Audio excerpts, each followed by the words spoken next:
The room went dead silent.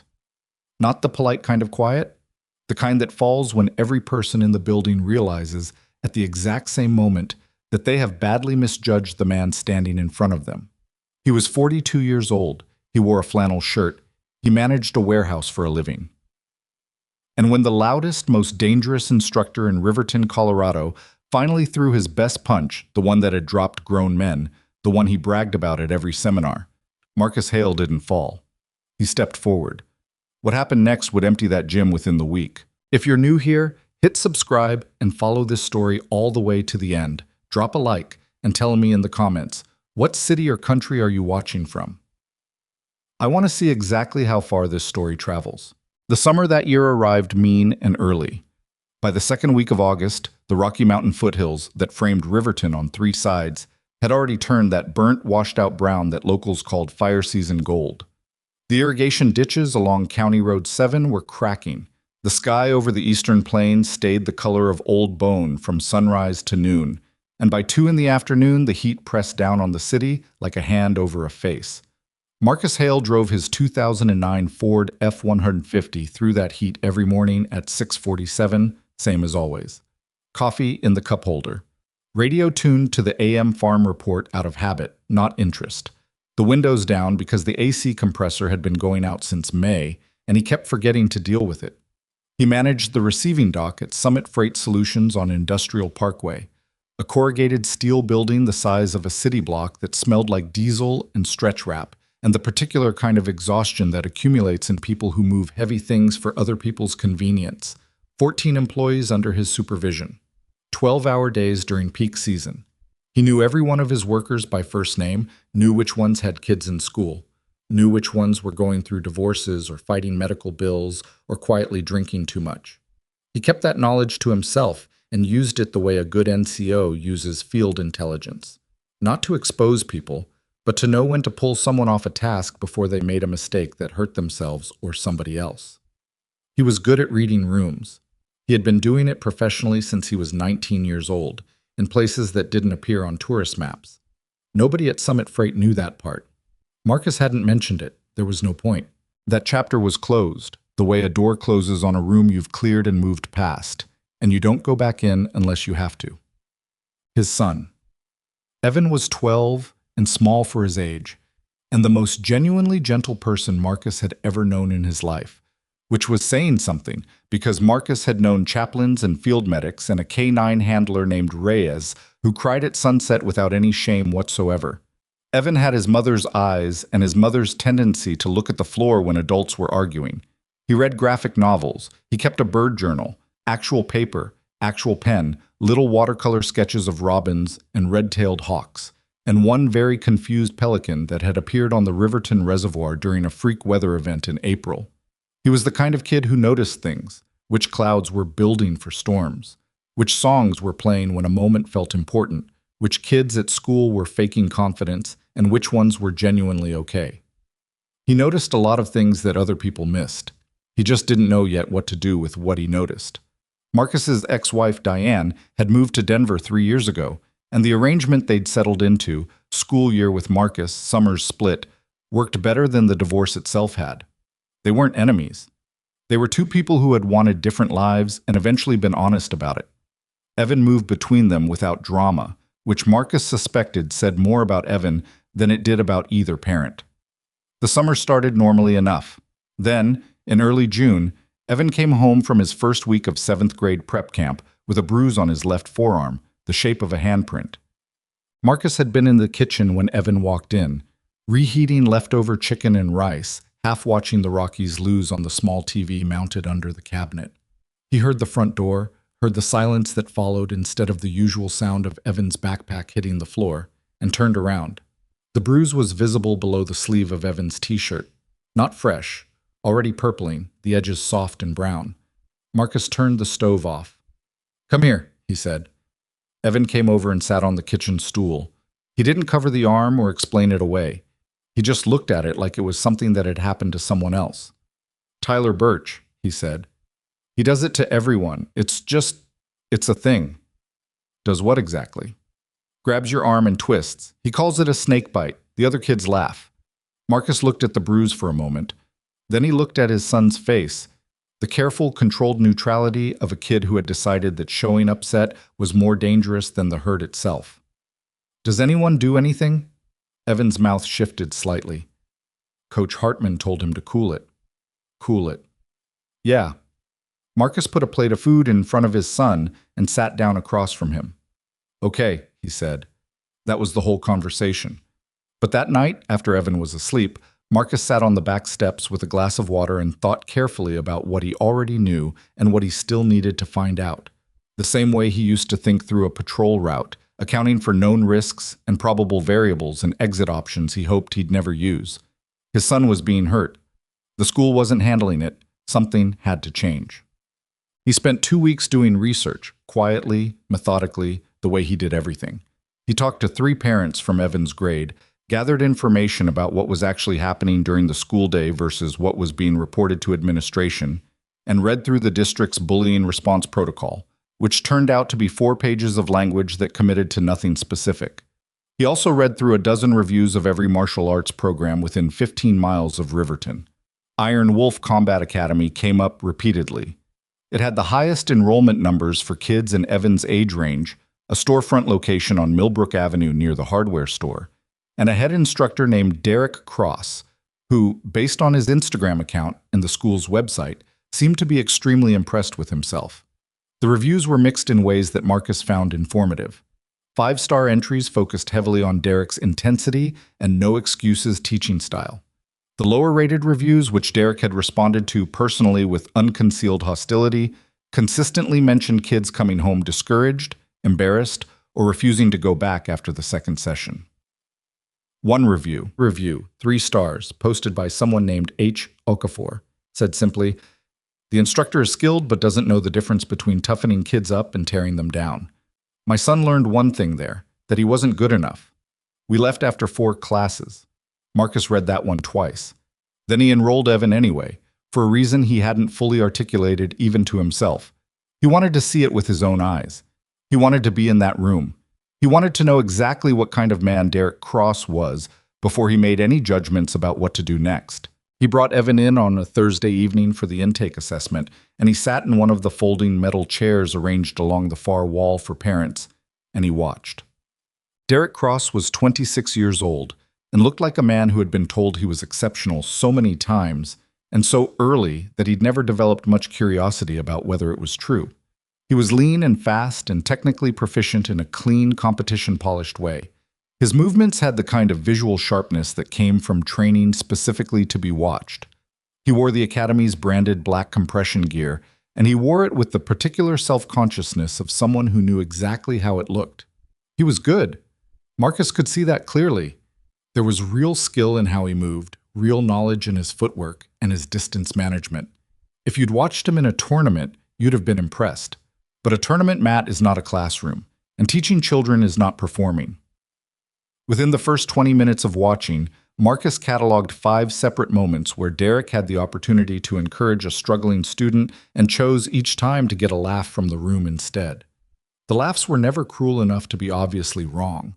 They were calibrated, precisely at the edge, the kind of humor that makes witnesses complicit because they're laughing too and can't quite object without sounding oversensitive. Evan tried hard. That was the thing that sat in Marcus's chest like a stone the entire session. His son genuinely tried. Every correction Derek threw at him, Evan absorbed and attempted to apply. He had his father's quiet stubbornness about not quitting, even when his face went red with effort, and the other kids moved past him with the fluid ease of children who'd been here longer. "What's your name again?" Derek asked at one point, standing over Evan during a partnered drill. Evan. Evan. Derek said it the way you'd say interesting when you found something on the sidewalk you couldn't identify. "You practiced Tai Chi before this? Because you're moving like you've got somewhere to be and nowhere to go at the same time." The adult spectators along the wall laughed. 2 or 3 of the other kids did too. Evan didn't react. He just reset his stance and tried the drill again. Marcus watched his son's hands. They were shaking slightly.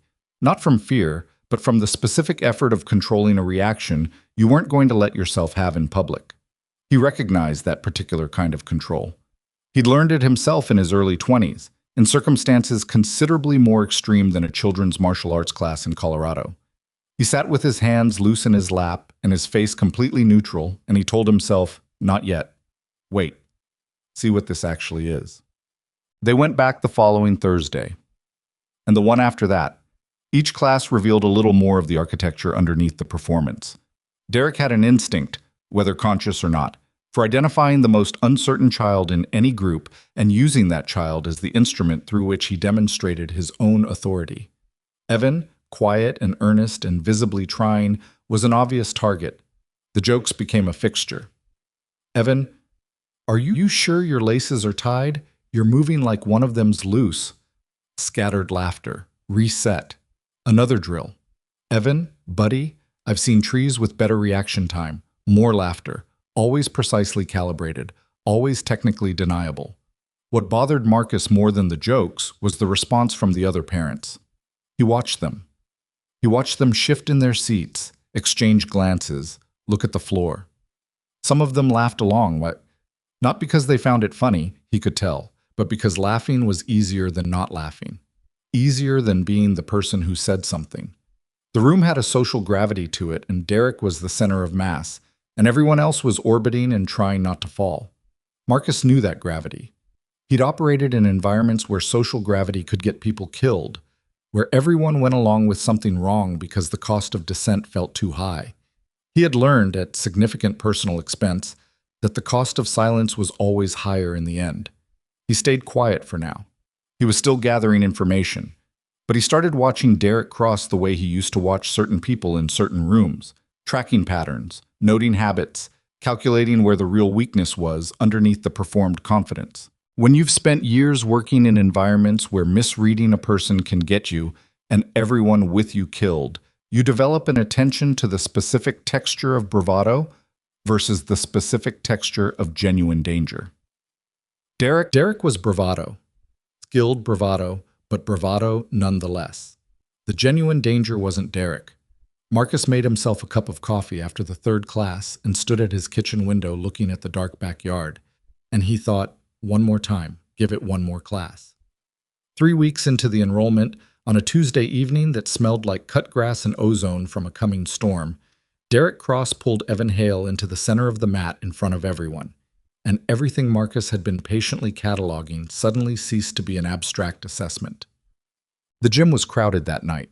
Summer enrollment was peak season, and the parents' chairs along the wall were nearly full. Someone had propped the front door open with a weight plate against the heat, and the faint sound of traffic from Millbrook Avenue drifted through along with the warm evening air. The fluorescent lights overhead gave everything the flat, overexposed quality of a security camera feed. Derek had been building towards something all class. Marcus could feel it, the way you can feel a patrol going wrong before you can identify exactly what's changed. The energy in the room had shifted. Derek was more theatrical than usual, more aware of his audience, working harder to keep the laughter coming. He was giving a performance, and like all performers, he needed a prop. He pointed at Evan. "All right, Hale, center mat." Evan walked out without hesitation, and something in that, the way his son walked into the middle of the room knowing what was probably coming, made Marcus's chest tighten in a way he hadn't expected. He stayed in his chair. "We're going to do a break-fall demonstration," Derek announced to the room. He looked out at the parents with the comfortable authority of a man who'd never once questioned whether he deserved to have an audience. Real simple. Controlled throw, controlled fall, proper technique. Good intro for the kids. Evan nodded and took his position. What happened next was not a controlled throw. Derek stepped in fast, faster than he needed to for a demonstration with a 12-year-old beginner, grabbed Evan's collar and sleeve in a grip that was too tight and too deliberate, cranked the entry into an ogoshi hip throw, and torqued through it with the kind of torque you use when you want to win, not when you want to teach. The crack of Evan's shoulder hitting the mat echoed. Not a slap, a crack. The wrong sound. Every parent in the room heard it and felt it. Evan's breath left him in a single sharp exhalation and didn't come back right away. He curled instinctively, one arm tucked to his chest, gasping in the specific shallow way that happens when you've had the air violently displaced from your lungs and your nervous system is trying to negotiate with the pain signals from your shoulder simultaneously. Derek looked down at him. Come on, he said. Up. Don't be dramatic. Evan tried. His arm buckled. Crying in front of everyone? Derek's voice lifted slightly, performing again, making it part of the show. Dude, you're 12, not 4. 3 seconds of silence passed in the gymnasium. Then the sound of a folding metal chair being pushed back, very calmly, very deliberately. Marcus was already moving. He crossed the mat without hurrying. He didn't acknowledge Derek or the other instructors or any of the parents watching. He knelt next to his son, put one hand on Evan's back and said quietly, "Breathe out first. Don't try to fill up. Let it go, and then it'll come back." Evan breathed out, waited, breathed in. "There you go." "I'm okay," Evan managed. His voice was steady, which Marcus recognized as another form of the same control he'd seen for 3 weeks. The refusal to give anyone the satisfaction. "I know you are." Marcus helped him to his feet slowly, keeping weight off the shoulder. "Let's go check that arm." "Hey!" Derek's voice came from behind them, close. "I didn't dismiss your kid." Marcus turned around. Derek was standing at the edge of the mat, arms folded, jaw set in the posture of a man who had decided that the only acceptable response to a challenge was visible dominance. His 2 assistant instructors had drifted closer, forming a loose semicircle. It was a territorial display, unconscious probably, but the calculation was clear. The gym had gone completely, precisely silent. Marcus looked at Derek Cross for a long moment. Not the way you look at a threat assessment. More the way you look at a problem you've already solved and are waiting for everyone else to catch up with. "His arm needs to be looked at," Marcus said. "That's what we're doing." "He's fine. Part of training is taking falls." "You threw him too hard." Derek's eyebrows went up. "Too hard." He said it slowly, the way people say things they intend to perform rather than communicate. He glanced at the parents along the wall, inviting them into the scene, recruiting their laughter. "The man who shows up to watch his kid every week in a flannel shirt is explaining technique to me." No laughter this time. The silence stretched. Derek's smile didn't quite reach his eyes anymore. "You got something to say to me," he said, his voice dropping slightly from performance into something more direct.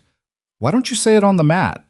And Marcus Hale looked at the 26-year-old instructor with the tournament record and the branded gear and the gym full of witnesses and felt something shift inside him. Not anger. Nothing as simple or as hot as anger. Something older and quieter, the way a locked room sounds when someone inserts the right key. He looked back at Evan. His son was watching him with those careful eyes that noticed everything. Marcus said, "Let's get your jacket," and he started walking toward the door. He made it almost all the way there before Derek Cross said the final thing, the sentence that would cost him everything, loud enough for the whole gymnasium to hear sub. The words landed like a flashbang, not the sound, the aftermath. The white silence that follows before your hearing comes back, and you realize the room has permanently changed shape. Marcus stopped walking. Evan, jacket half on, looked up at his father's face. And for the first time in 3 weeks of carefully watching everything, Marcus Hale let something through. Not in his voice, not in his posture, just in his eyes, for exactly 1 second before he shut it down again. He turned around slowly. Derek was grinning now, the grin of a man who had just gotten exactly the reaction he wanted and hadn't yet understood that getting what you want and surviving it are 2 entirely different things. "I said," Derek began. "I heard you," Marcus said. He handed Evan his jacket. "Go sit by the front door," he said quietly. "Don't come back in." "Dad, go." Evan went. Marcus turned to face the mat and the 60-some-odd people still sitting in that gymnasium, and Derek Cross standing in the middle of it all, with his arms crossed, and his confidence returned. "You want a match?" Marcus said. It wasn't a question. "If you think you've got something to show me," Derek said. "Yeah, full contact. We can make it official." He gestured to one of the assistants. "Get the waiver." The assistant moved toward a filing cabinet near the back wall. Marcus stood completely still. He was thinking about a radio call at 0340 in a mountain valley whose name he was still not permitted to say out loud. He was thinking about what it costs to hold your fire until you're absolutely certain. I was thinking about the exact calculation, the one he'd made dozens of times in the field, the one that always came down to the same question. Is this the moment, or is there still another option?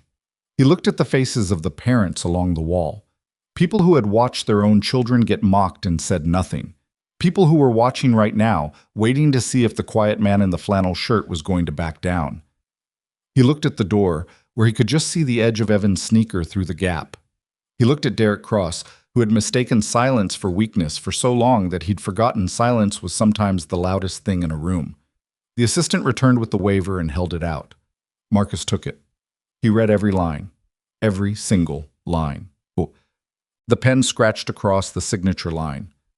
Derek Cross smiled like a man who had already won. He had no idea he'd just signed something too. The pen came back to the assistant's hand, and Derek took the waiver and slapped it against his palm like a prop in a play he'd already rehearsed.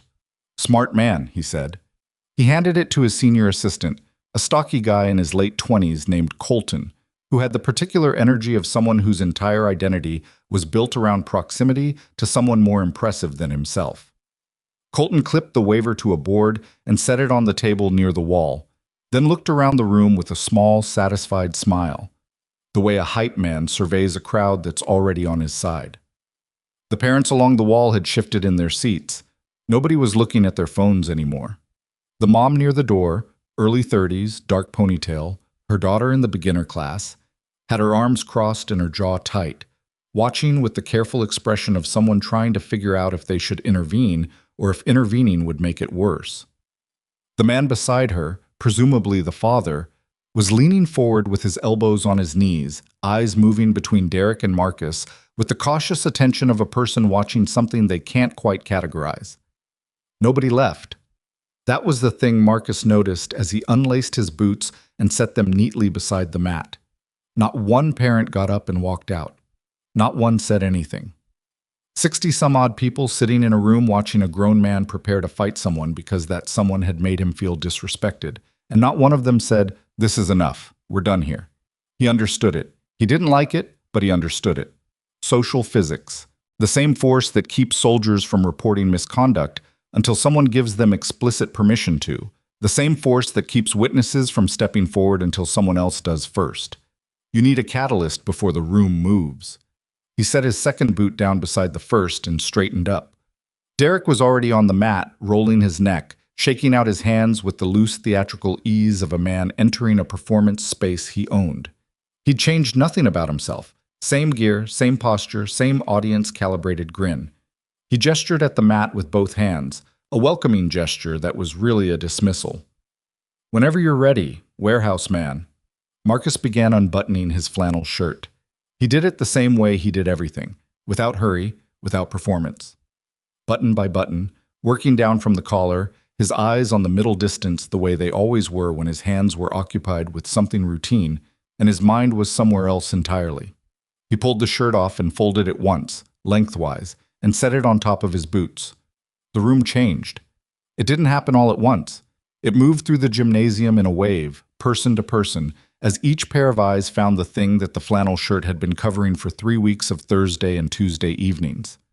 Scars. Not the decorative kind, not the clean surgical lines that come from planned procedures. These were the scars that come from things that happen in the dark, in places where the nearest trauma surgeon is 40 minutes away by helicopter if the weather cooperates. There was a lateral pull across his left rib cage that suggested an entry wound and an exit, the scar tissue pale and thick against the surrounding skin. Another on his right forearm, longer, following the muscle in a way that said edged weapon rather than accident. 2 on his left shoulder that a medic had clearly closed under field conditions, the stitching pattern uneven in a way that no hospital would have tolerated. Smaller marks across his collarbone, his trapezius, one near his hip that disappeared into the waistband of his jeans. His body was not a monument to fitness. It was a record of events. He was fit, lean and functional in the specific way of men who had spent years moving through difficult terrain carrying heavy things. But there was nothing decorative about it. No gym mirror muscle, just the architecture of a body that had been used very seriously for a long time and had the documentation to prove it. Colton, near the table, stopped writing something on his clipboard and stared. One of the teenage assistant instructors, a kid of maybe 19 who'd been quietly smirking since Marcus crossed the mat, wasn't smirking anymore. Even Derek's movement paused just for a half second. His neck rolling stopped. His eyes went to the ribcage scar and stayed there long enough to be visible before he caught himself and reassembled the grin. "Rough neighborhood," he said. Nobody laughed. Marcus stepped onto the mat in his socks. He didn't raise his hands. He didn't take a fighting stance. He stood with his arms loose at his sides, his weight distributed evenly, and he looked at Derek Cross with the same expression he'd worn every Tuesday and Thursday for 3 weeks. Calm, measuring, completely without performance. Derek felt it then. Not fear exactly. He wasn't wired for fear, which was part of what had always made him dangerous in competitive settings. What he felt was something more unsettling than fear. The sudden destabilizing sense that he had made an assumption that might be incorrect. That the category he'd put this man in, worried father, civilian, minimal threat, might need revision. He filed the feeling away and chose not to examine it. "Full contact," he announced to the room.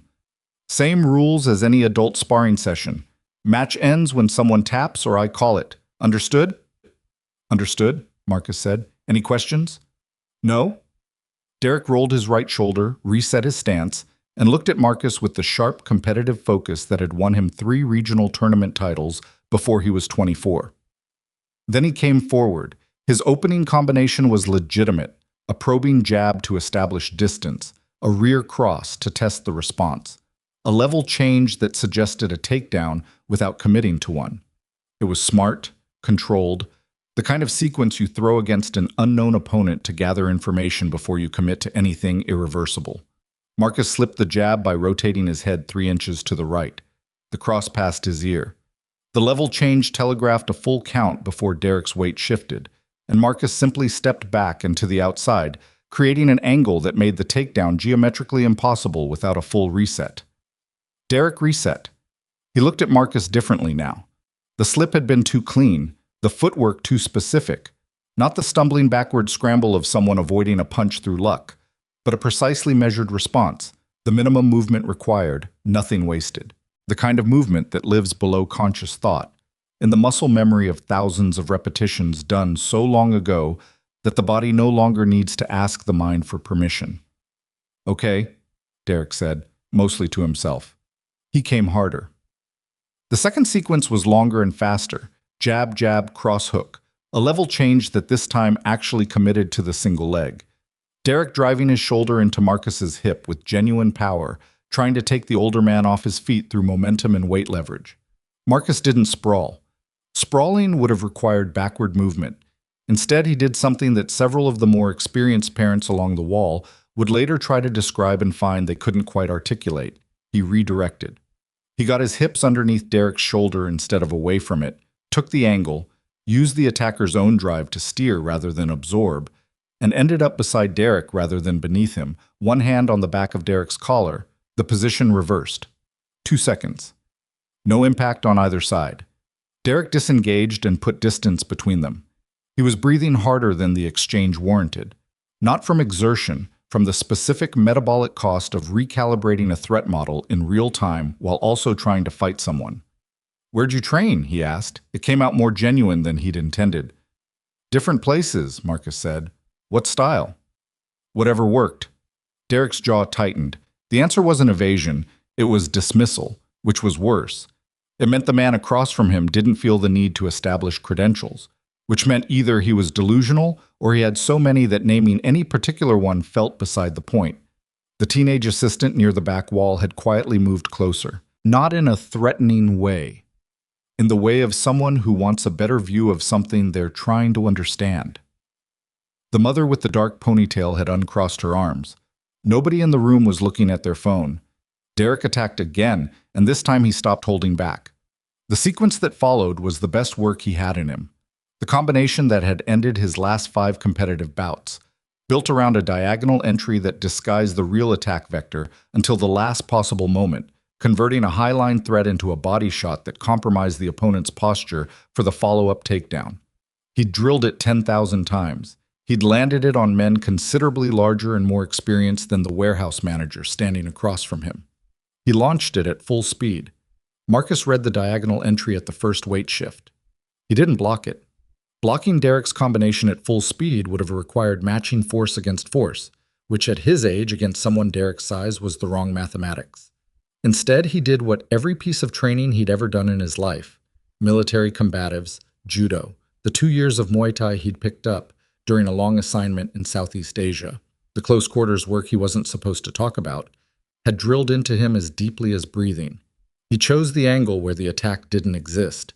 He moved inside the diagonal, closer than Derek expected, negating the body shot's power arc before it could generate, and for one suspended moment, they were close enough that Derek could see Marcus's eyes clearly for the first time.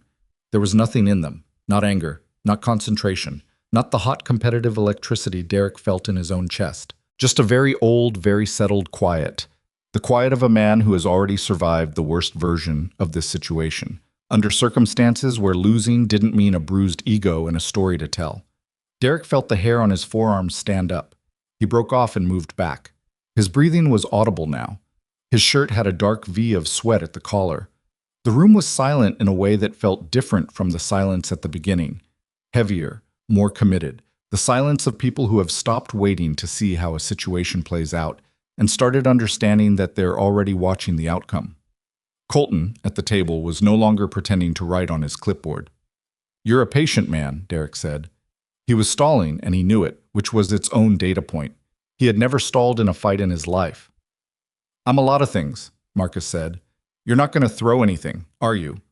It came out half question, half accusation. "Not unless I have to."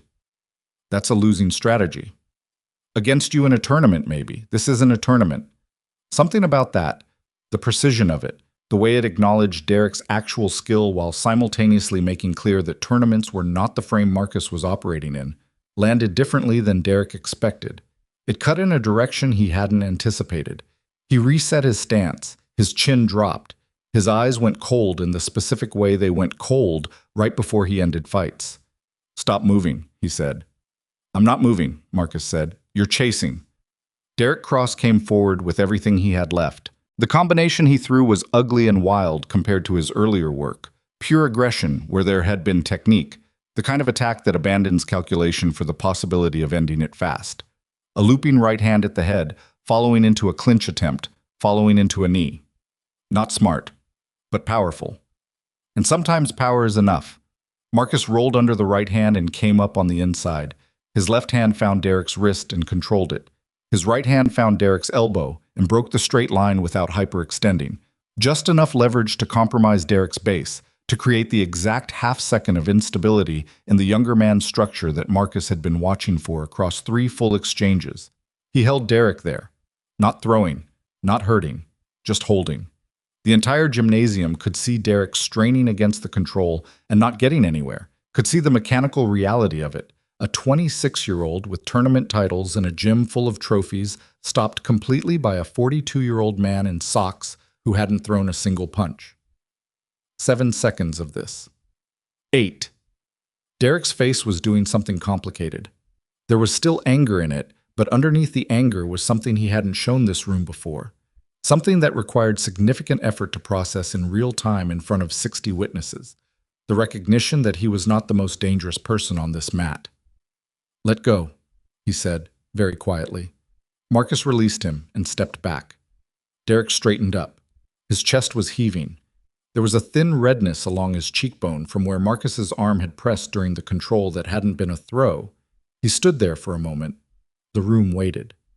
"You fight like military," Derek said. Not an accusation. Something closer to the honest confusion of a man reclassifying new information. Marcus said nothing. Special forces? Still nothing. Combat deployment? Marcus reached up and scratched the back of his neck, a gesture so ordinary it seemed to come from a different reality than the previous 2 minutes. "My son needs ice for his shoulder," he said. Something moved across Derek's face. It wasn't quite shame. He didn't have enough self-awareness assembled in this moment for full shame, but it was in that neighborhood. It was the specific expression of a person who has just been shown the distance between what they believed they were and what they actually are, without anyone having to say it out loud. He opened his mouth, closed it. The mother with the dark ponytail stood up. It was a small movement, getting to her feet, but in the silence of that gymnasium it carried the weight of a verdict being delivered. She picked up her daughter's gym bag from under the chair. Her daughter, A small girl of about 10 looked up at her and then looked at the mat and then followed her mother's lead and stood up too. They walked toward the door. Nobody said anything. But in the next 30 seconds, 2 more families rose from their chairs. Then another. The sound of bags being gathered and children being quietly redirected moved through the spectator area like water finding a drain. Derek stood in the center of the mat and watched them leaving. Colton said something low and urgent near his shoulder that Marcus couldn't hear. Derek didn't respond to it. He was watching the door. Marcus had moved off the mat and was pulling his flannel shirt back on over the scars, buttoning it from the bottom up, the same way he'd always done it. When he was done, he picked up his boots and tucked them under his arm rather than stopping to put them on. A small efficiency, the kind of thing you do when your mind is already on the next thing. He found Evan sitting on the front step of the gymnasium, back against the doorframe, bird journal open across his knees. He wasn't drawing in it. He was just holding it, the way people hold things that make them feel steady. He looked up when Marcus came out. "What happened?" he said. Marcus sat down on the step beside him and started pulling on his boots. "Not much," he said. Evan looked at him for a moment with those careful eyes. His shoulder was still held slightly wrong, the guarded posture of a joint that had been jarred and wasn't sure yet what the damage was. "Are we coming back?" Evan asked. Marcus tied his left boot and started on the right. "No," he said. "Did you—" Evan stopped, started again. "Did you fight him?" "We were on the mat." "That's not what I asked." Marcus looked at his son. Evan was watching him with the same direct attention he'd given to every difficult thing in his life. No looking away, no softening the question to make the answer easier. "We sparred," Marcus said. "It wasn't much." "But you could have hurt him." It wasn't exactly a question. Marcus finished tying his boot and rested his forearms on his knees and looked out at the parking lot, at the sodium vapor light buzzing orange against the dark August sky, at the heat still radiating off the asphalt even at this hour. "Yeah," he said, "I could have." "Why didn't you?" Marcus thought about that honestly, the way he'd always tried to think about those particular questions when they came up, not looking for the answer that sounded best, but the one that was actually true.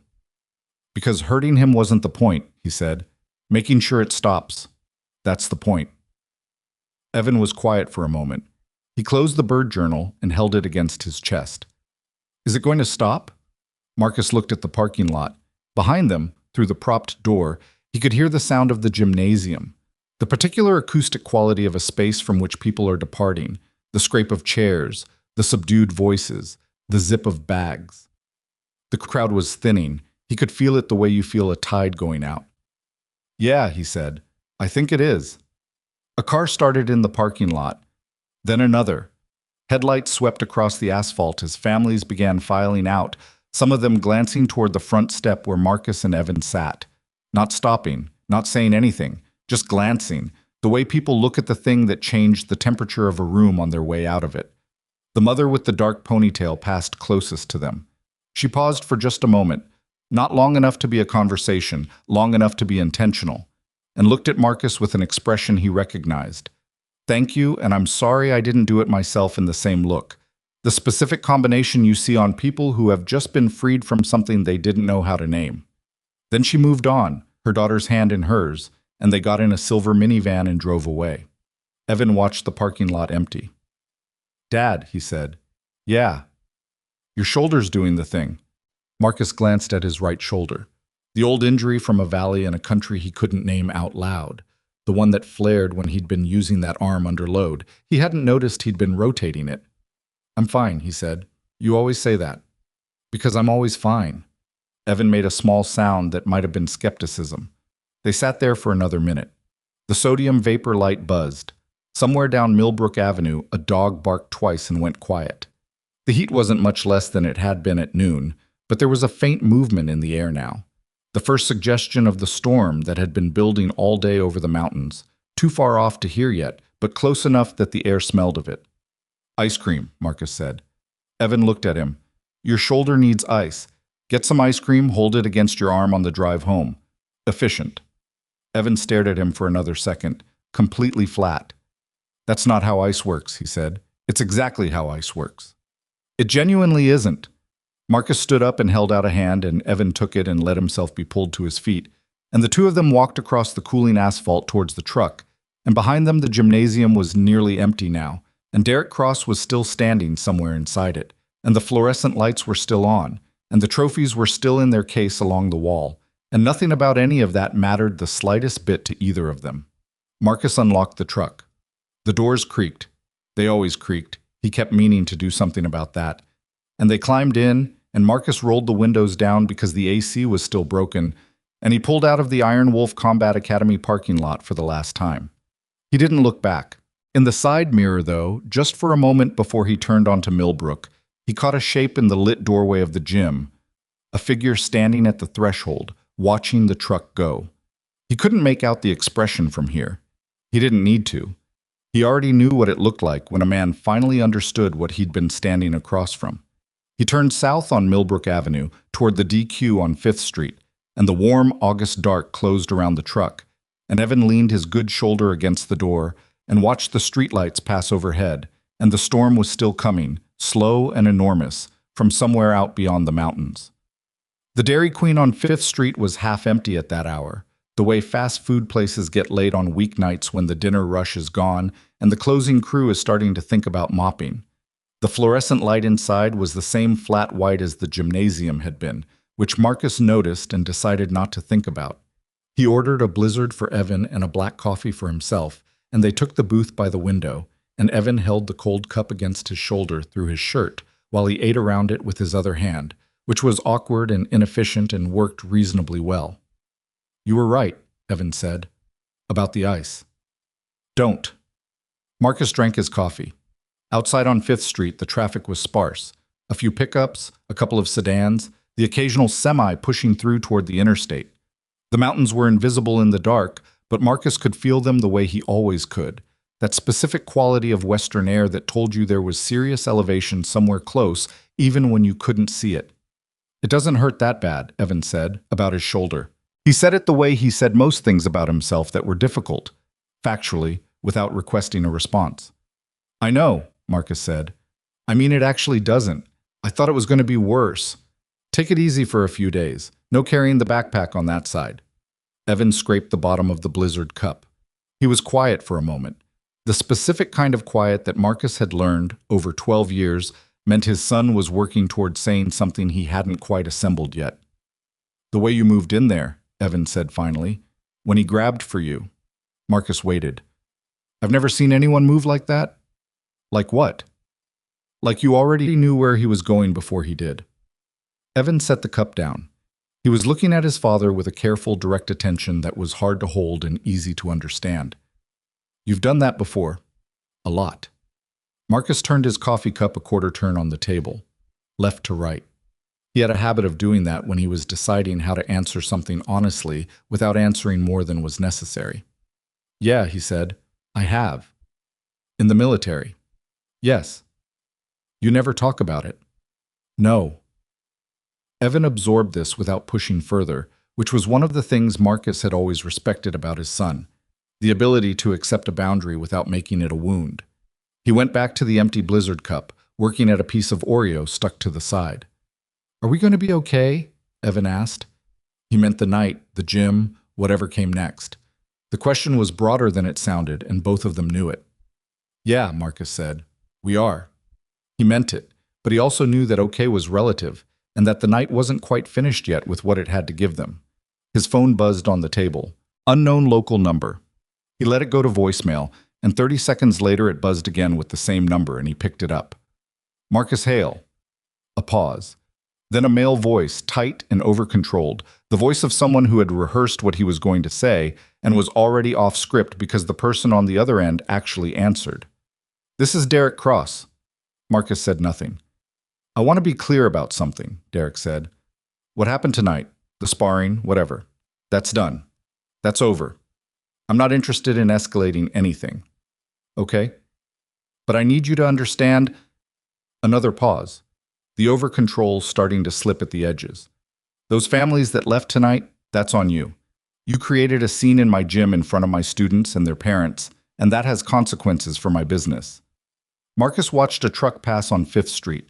Its headlights swept briefly through the window and across Evan's face, and Evan was watching his father's face while the call happened, reading it the way he read weather. "Your throw hurt my son," Marcus said. "That has consequences too. He's in a contact sport. He's 12 and he'd been in your class 3 weeks. You know the difference between a teaching throw and what you did." Silence. "I want to talk about this in person," Derek said. His voice had shifted again, less rehearsed now, more raw. "Tomorrow. Come in. We'll sit down." "Sit down. We're not coming back in. I'm not asking you to re-enroll. I'm asking you to come in so we can discuss this like adults without it turning into something that gets worse for everyone." Marcus thought about that. He turned his coffee cup, right to left this time. "I'll think about it," he said, which was not a yes, and both of them knew it. He ended the call and set the phone down. Evan was still watching him. "Derek?" he guessed. "Yeah." "What did he want?" "To manage the situation." Marcus picked up his coffee. It had gone cold while he wasn't paying attention. People like that, when something goes wrong, the first instinct is containment. Make sure the story stays in the room. "Is it going to stay in the room?" Marcus looked at his son. "No," he said. "It's not." He wasn't entirely right about that, and he wasn't entirely wrong. He just didn't know yet exactly how far out of the room it was going to go, or what shape it was going to take when it got there. They drove home through the warm, dark, windows down, the mountains still invisible but present. The storm that had been building over them all day had stalled somewhere over the western range, and was sitting there patient and enormous, deciding when to move. Marcus lay awake for a while after Evan was asleep. Not from anxiety. He had a practiced relationship with sleeplessness that dated back to years of rotating watch schedules and the specific aftermath of operations that you weren't supposed to think about in any official capacity. He lay on his back with his arms at his sides, and he stared at the ceiling, and he ran through the evening the way he used to run through an after-action review. What happened, in sequence, stripped of interpretation. What each person did and said.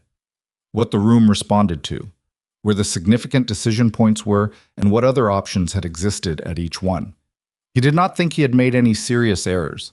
He also knew that not making errors was not the same thing as being done with a situation.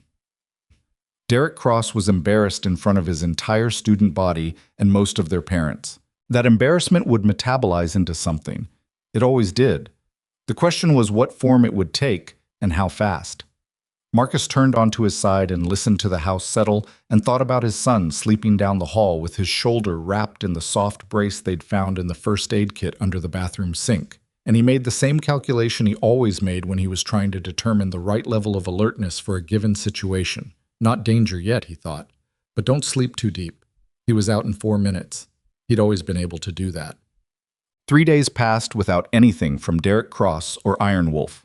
Marcus took Evan to an urgent care clinic where a PA named Garza checked the shoulder, confirmed a mild AC joint sprain and no structural damage, gave them a compression sleeve and told Evan to avoid overhead lifting for 2 weeks. On the way home, Evan asked if they could stop at the library. Marcus waited in the truck while his son spent 45 minutes inside and came out with a stack of books about ornithology and one about the history of judo, which Marcus noticed but didn't comment on. He went to work. He managed his dock. He ate lunch at his desk and read the news on his phone and thought about nothing in particular and thought, underneath the nothing in particular, about Derek Cross. On the 4th day, a parent called him. Her name was Renata Park.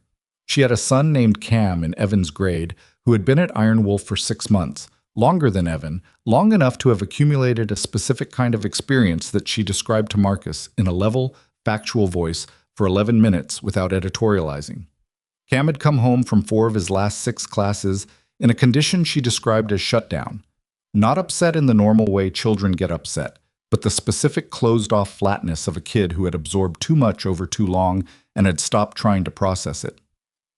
"I've been trying to figure out what to do about it," she said. "I kept thinking it was just a hard adjustment, that he needed to toughen up, because that's what Derek tells all the parents, that it's a process, that kids need to learn to handle pressure." She paused. "Then I watched what happened Tuesday night, and I realized I'd been letting someone convince me that my instincts were wrong." "What do you want to do?" Marcus asked. "I want to know if you're planning to report it somewhere," she said. "Because I am. I have Cam's school counselor's notes from the last 2 months, and I have a friend whose daughter left the program in April, And I think there are more families who feel the same way, but nobody's said it out loud yet. Marcus was in his truck in the Summit Freight parking lot on his lunch break. The midday heat had the asphalt shimmering at the far end of the lot near the loading bay, and the sky was the same bone-white it had been all week, the stalled storm still sitting over the mountains and refusing to commit. "I'll support whatever you file," he said. "If you need a statement, I'll give one." "I might need more than that," she said carefully. "Whatever you need." After the call, he sat in the truck for a few minutes with the engine running and the AC finally working. He'd gotten it fixed the day after the gym, and he thought about the specific geometry of how things like this spread. He'd seen it in other contexts, this pattern, a situation that has been stable because everyone involved believes they're alone, and then one event breaks the isolation, and suddenly the stability was never real. It was just everyone's solitude arranged in a shape that looked like peace. Derek Cross had been able to run Iron Wolf the way he ran it because nobody had compared notes, because the parents who pulled their kids after 1 or 2 sessions had quietly left and said nothing, and the parents who stayed had been slowly convinced that their discomfort was their own miscalibration. It was a system that ran on silence, and Tuesday night had broken the silence in a room with 60 witnesses. Marcus knew exactly how fast things moved after that kind of break. He'd seen it happen in entirely different contexts. The moment after a breach when the timeline compresses, when everything that had been static suddenly moves at once, and you have maybe 30 seconds to shape what happens next before it shapes itself without you. He went back inside and worked the rest of his shift. That evening, while he was making dinner, and Evan was at the kitchen table working on a school assignment with his bird journal open next to it. For reasons Marcus couldn't determine, his phone lit up with a number he recognized. Renata Park again, except when he answered, it wasn't Renata's voice. It was Derek's. "She gave you this number," Marcus said. "She gave me a platform," Derek said. His voice was different from the call 4 days ago. The over-control was gone, replaced by something tighter and more volatile. The sound of a person who had been thinking about something for 4 days and had arrived at a conclusion that hadn't made them calmer. "I want to finish the conversation we started Tuesday." "We finished it." "You ran out." "I walked out," Marcus said. "There's a difference." "You humiliated me in front of my students." The tightness in his voice cracked slightly on humiliated, not breaking down, more like a weld showing stress. "In my gym. In front of families that I've built relationships with for 3 years. You have any idea what it's done to my enrollment this week?" Marcus looked at Evan across the kitchen. Evan had stopped writing and was watching him, the careful eyes thing again, reading the room the way his father had taught him without ever explicitly teaching him. Marcus turned slightly toward the window. "Your enrollment dropped because of your own behavior," he said. "I didn't do that. You did." "What I did was run a class. You threw a 12-year-old beginner too hard and then mocked him for being hurt." Marcus kept his voice level. "In front of his father. You've been doing it to kids for months, probably longer, and nobody said anything because you made them feel like objecting was the problem."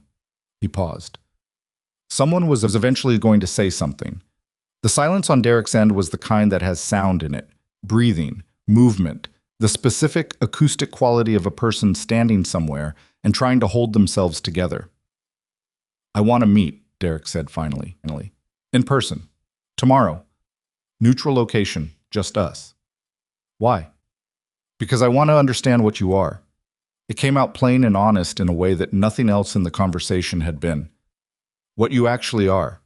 Because I've been going back over Tuesday night in my head for 4 days, and I can't place you." Marcus was quiet for a moment. "I'm a warehouse manager," he said. "That's all you need to know." "No," Derek said.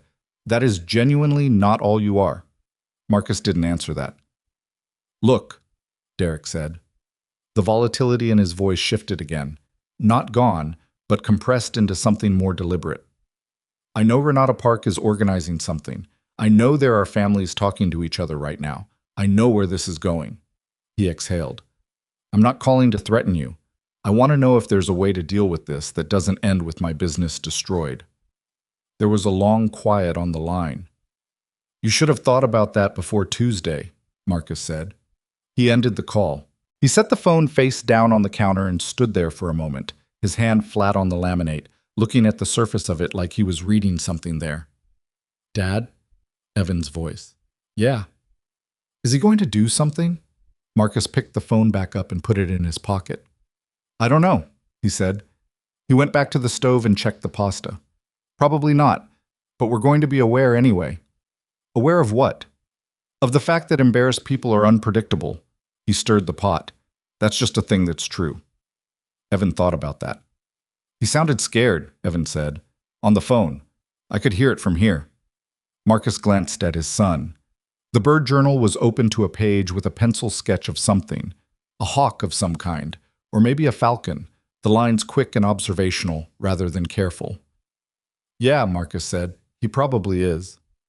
Should he be? Marcus thought about answering that several different ways and settled on the honest one.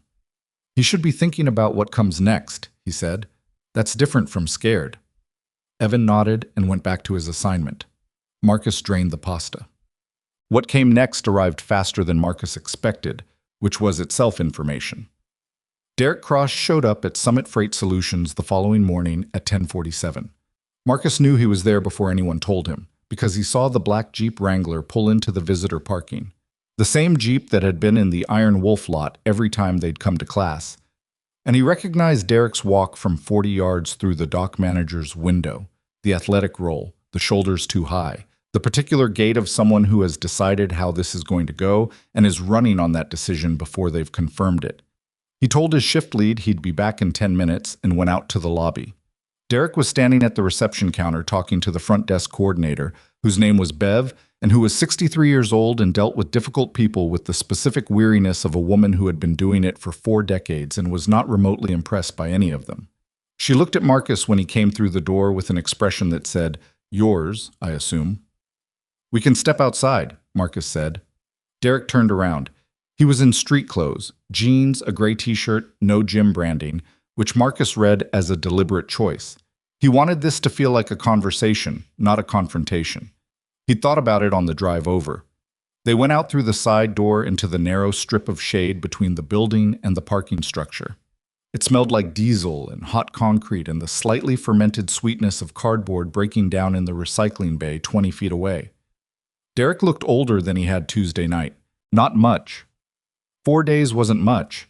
But in the daylight, outside the gymnasium where he had all the advantages of context and authority and familiar terrain, he looked like what he was, a 26-year-old who had built something real and was watching it come apart and didn't have the experience yet to know how to stand in that without it showing. "You didn't have to come here," Marcus said. "I know. This isn't the way to handle this." "I know that too." Derek exhaled through his nose. I needed to see you outside of that context. Tuesday night you were in my space. I needed to see you somewhere else." Marcus looked at him. "And?" Derek pressed the back of his hand against his mouth briefly, a gesture that looked like it was holding something back. "You're just a person," he said. He sounded almost confused by this. "You're standing in a parking lot. You manage a warehouse." "Yeah. But Tuesday you—" He looked at the concrete. "I trained since I was 8. I've been competing since I was 14. I've never had anyone—" He stopped again. "What did you do before the warehouse?" Marcus looked at him for a long moment. The honest version of the answer was classified in ways that weren't fully declassified even after all these years, and the simplified version was only marginally more shareable. "I was in the Army," he said. "A long time." "What unit?" "Not something I talk about." "Special operations." Marcus said nothing. Derek laughed, a short, humorless sound. "Right." He looked at his hands. "You showed up to my classes 3 weeks in a row and you just watched, and I thought you were nothing." He looked up. "I thought you were afraid of me. I know what you thought. How is it you didn't—" Derek's jaw worked. "Tuesday, when we were on the mat. You could have ended it faster, a lot faster." "Yes." "Why didn't you?" Marcus looked past Derek at the parking lot, at the row of semi-cabs parked along the fence line, at the ordinary midday world of a shipping warehouse going about its business in the August heat. "Because the goal wasn't to end it fast," he said. "The goal was for the room to see it." Derek stared at him. "You wanted them to watch," he said slowly. "You wanted them to see what you were actually doing while I—" He stopped. The understanding moved across his face the way weather moves, visible even when you can't point to exactly when it arrived. You made it last long enough for every parent in that room to understand exactly who was in control. You did that, Marcus said. You picked the fight. You signed the waiver. You set the terms. I just operated within them. That's... Derek shook his head. Not angry. Something else. That's the most cold-blooded thing I've ever heard. I had a room full of parents who'd been watching their kids get torn down for months and couldn't make themselves act, Marcus said. They needed to see something clearly, so I made it clear. The silence between them was different from the silences Tuesday night. Less charged. More honest. The families are leaving, Derek said. It wasn't an accusation this time, just a fact. I know. Renata Park is filing a complaint with the State Athletics Board. I know that too. Is there anything I can do to stop it? Marcus looked at him directly. Change what you do in that room, he said. That's the only thing that matters. Not the complaint, not the enrollment. Change what you actually do with kids who come in there trying to learn something. Derek looked like he wanted to push back on this. He had the expression of a person locating an objection and then slowly not finding a way to make it land. You think I'm a bully, he said. I think you learned to teach the way you were probably taught, Marcus said. And I think you're smart enough to learn a different way. But that's up to you. He meant that too. He didn't think Derek Cross was a monster. Monsters were easier to deal with. Derek was something more common and more complicated.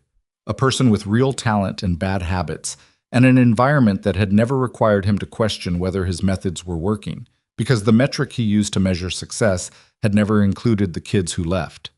Derek stood in the parking lot shade for a moment longer. Then he put his hands in his pockets and nodded once, a small private gesture that wasn't really directed at Marcus. Okay, he said. He walked back toward the Jeep without another word. Marcus watched him go. Watched him get in, start the engine, back out of the visitor space, with the care of a man who is driving more slowly than he wants to because he's thinking about something else. The Jeep turned out of the lot onto Industrial Parkway and moved away through the heat shimmer. Marcus stood in the shade for another minute. His right shoulder was doing the thing again. The old ache that lived in the specific place where the injury had been sewn up in conditions that were not ideal, by hands that were skilled but not surgical, and under a time pressure that didn't allow for anything gentle. He rolled it once, and the ache flared and settled, and he left it alone. He went back inside. Bev looked up from her desk. Old friend? She said. Not exactly. He looked like he was having a hard week. He is, Marcus said. He went back through the door to the dock and picked up his radio and told his shift lead he was back, and the warehouse resumed around him the way it always did. The sound of forklifts and shrink wrap, and the hydraulic compression of the loading bay doors, the ordinary industrial heartbeat of a building that moved things from one place to another and didn't care much about anything else. He worked through the rest of the morning. He ate lunch at his desk. At 2:15, Renata Park sent him a text. 6 more families confirmed. Complaint goes in Thursday. Are you okay with me listing you as a supporting witness?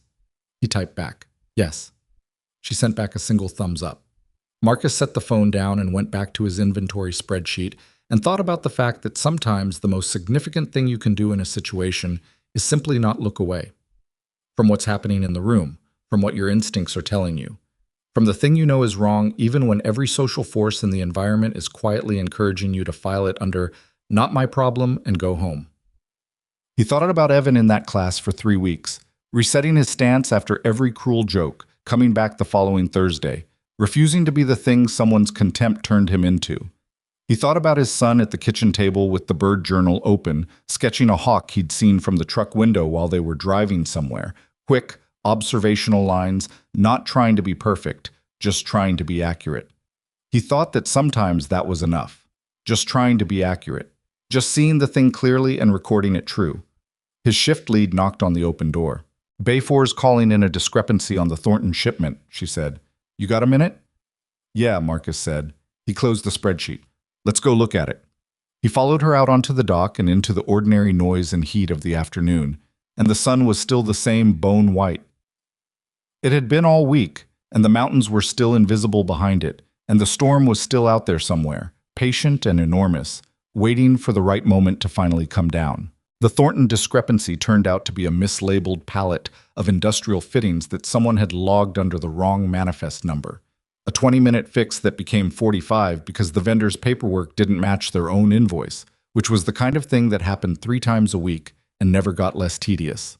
Marcus stood at the bay door with his clipboard and his shift lead, a woman named Priya who'd been with Summit Freight for 8 years and caught errors the way some people catch colds, constantly and without apparent effort, and they worked through it systematically until the numbers reconciled. The physical work of it was familiar and grounding in a way Marcus had come to appreciate over the years. Counting things, verifying numbers, making sure what was on paper matched what was in the real world. There was a cleanness to that kind of problem that most of his life hadn't offered.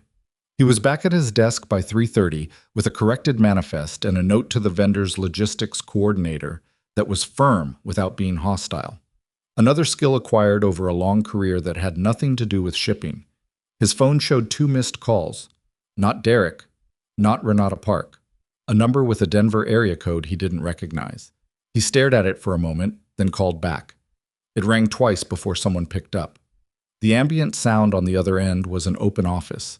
Keyboards, muffled conversation, the particular acoustic texture of a government building.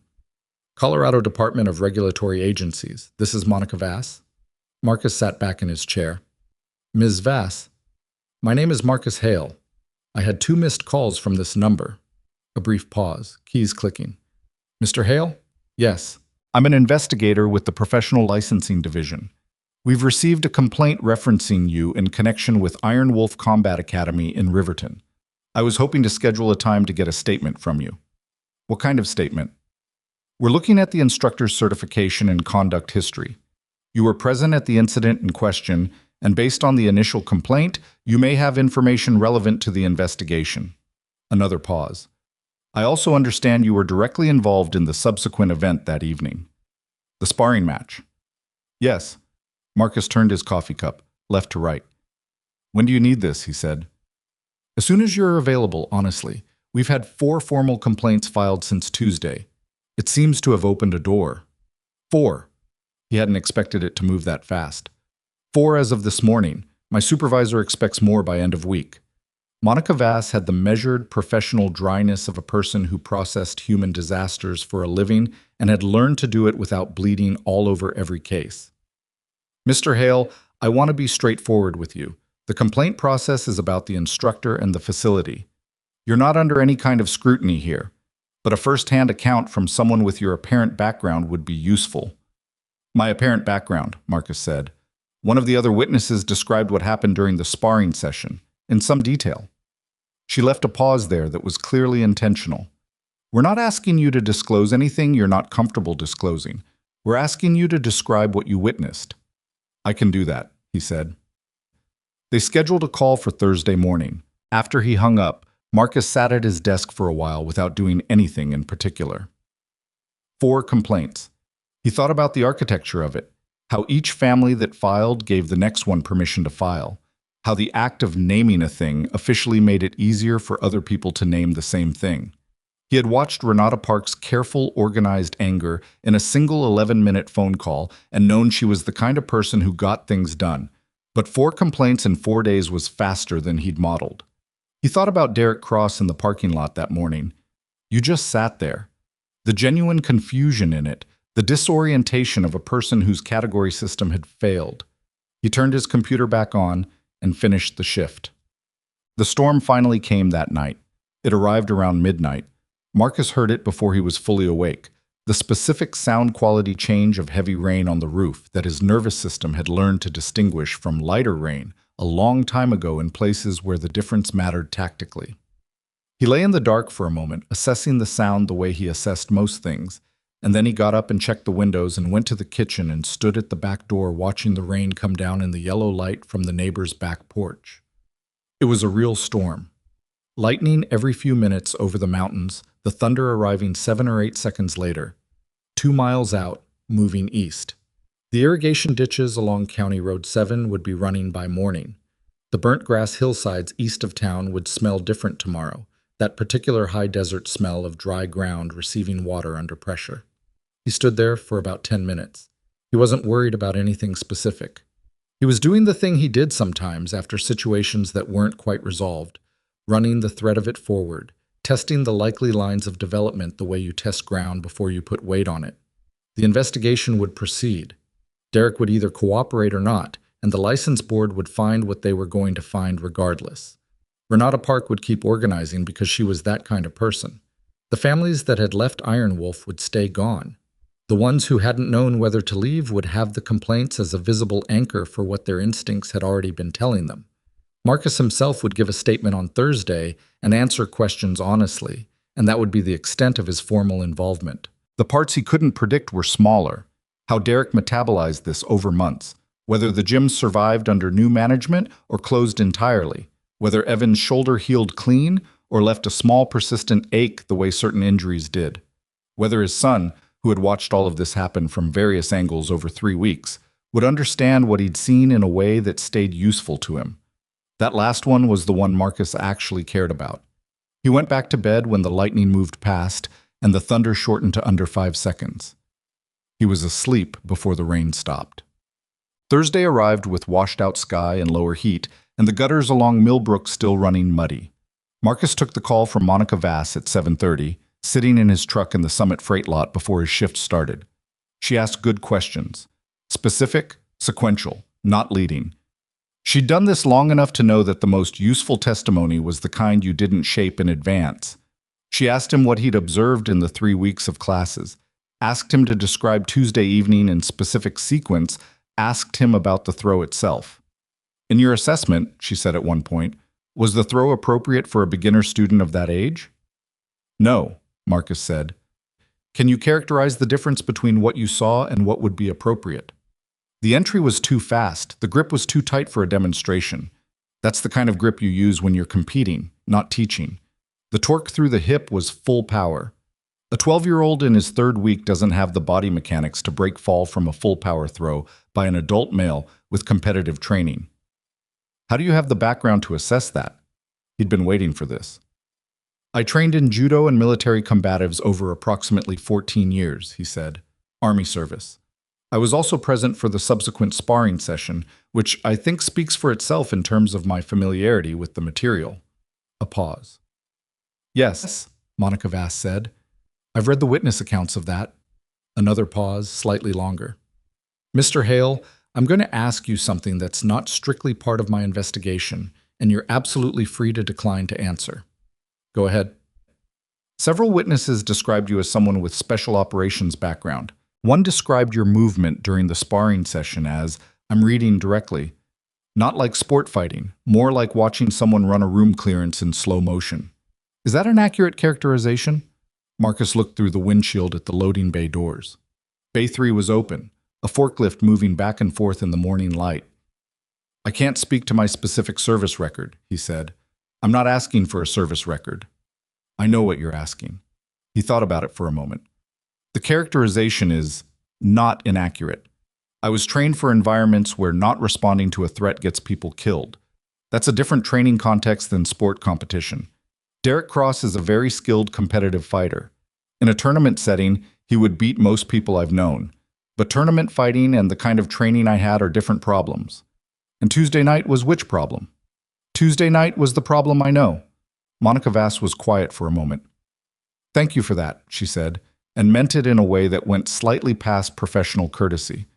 I think that's all I need from you for now. We'll be in touch if anything else comes up. He went inside and started his shift. By noon, he had a text from a number he didn't recognize. Local Riverton area code, not Derek. He almost ignored it, then opened it. This is Tom Garrett. I'm the owner of the Iron Wolf property. I leased the space to Derek Cross. I understand you were involved in the incident last week. I'd like to talk to you if you're willing. Marcus read it twice. Tom Garrett.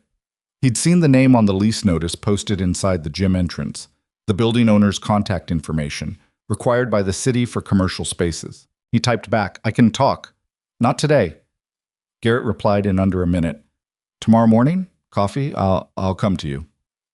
Marcus thought about it. Millbrook Diner, 7 a.m., he typed. See you there. He put his phone away and went back to the dock. Tom Garrett was 61, heavy-set in the way of men who had been athletic in their 40s and stopped, with a gray beard trimmed close and the kind of permanent squint that came from spending years outdoors in bright light. He was already at a table when Marcus arrived, coffee poured, hands wrapped around the mug the way people do when they want something to hold. He stood when Marcus came in and offered his hand, and Marcus shook it. Firm, brief, no performance in it. "Thanks for coming," Garrett said. "Sure." They sat. The Millbrook diner smelled like bacon grease and fresh coffee and the specific breakfast smell of a place that had been serving the same things in the same way for 30 years. The waitress came and Marcus ordered coffee, black, and she went away. Garrett looked at him with the kind of direct appraisal that said he'd spent his career reading people in contexts where getting it wrong had a cost. "I know what happened at the gym," Garrett said. "I've talked to Derek. I've talked to 3 of the families that left. And I talked to Monica Vass yesterday afternoon." He turned his mug a quarter turn. "I'm not going to waste your time telling you I had no idea what was going on in that building, because that's not completely true. I'd heard things.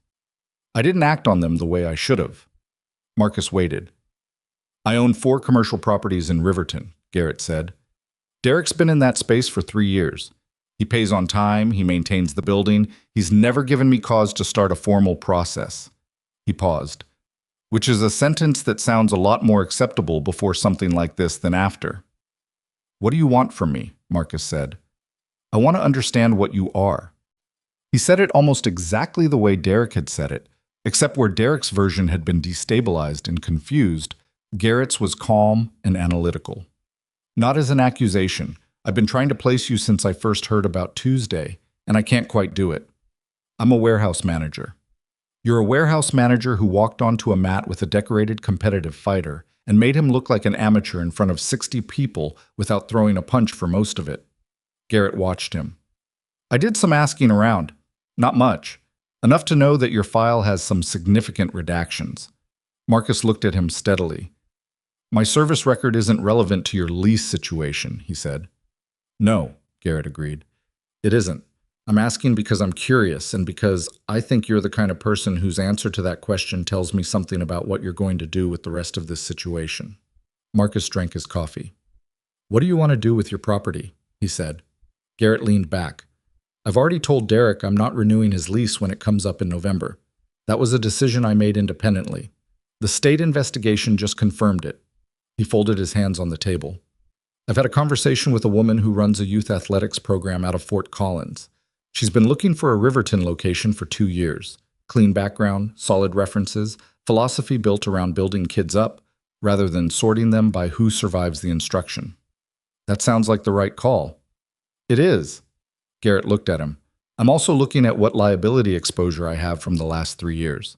My attorney is optimistic, but optimistic means something specific in legal terms that isn't the same as comfortable." He paused.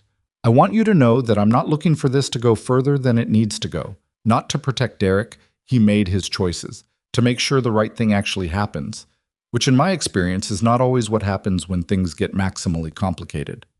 "The state investigation is going to go where it goes," Marcus said. "I gave my statement.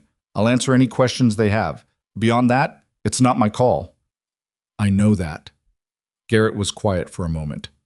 "Can I ask you something personal?" Marcus nodded. "Your son," Garrett said. "How is he?" The question landed differently than Marcus expected. Plain, direct, genuinely inquiring, not a tactic. "He's okay," Marcus said. "Shoulders healing. He's reading a book about judo at home." Garrett made a sound that was almost a laugh. Not quite. "That's a kid who processes things by going toward them." "Yeah," Marcus said. "He is." "He sounds like his father." Marcus looked at his coffee. "He's better than his father," he said. It came out honest rather than modest. "He doesn't have as much scar tissue. I mean that literally and the other way too." Garrett looked at him for a moment with the careful attention of a man who understood what had just been said and wasn't going to cheapen it by responding too quickly. "Well," he said finally, "I hope the shoulder heals clean." "Me too." They finished their coffee. The diner filled up around them. The morning rush of people stopping in before work, the particular Riverton demographic of ranching and construction and service industry, The kind of room that had no idea it was sitting 20 feet from a conversation that touched on classified military service and a state regulatory investigation and the question of what kind of man you become when nobody's forcing you to be anything in particular. Garrett picked up the check before Marcus could and left cash on the table. "One more thing," he said, standing. "Yeah. Derek came to see me yesterday. Not about the lease. He already knew about the lease. He came in and sat down and asked me what I thought he should do." Garrett put his jacket on. "He didn't ask me to fix it for him. He asked what he should do. I thought that was worth knowing." Marcus stood and put on his jacket. "What did you tell him?" "I told him the only thing worth doing was making it mean something going forward." Garrett extended his hand. "That's probably the same answer you would have given." Marcus shook it. "Probably," he said. The Thursday afternoon was ordinary in the way that follows extraordinary weeks, the specific flatness of a return to normal that hasn't quite reestablished itself yet, still too aware of its own normalcy to be comfortable in it. Marcus worked his shift. He answered emails.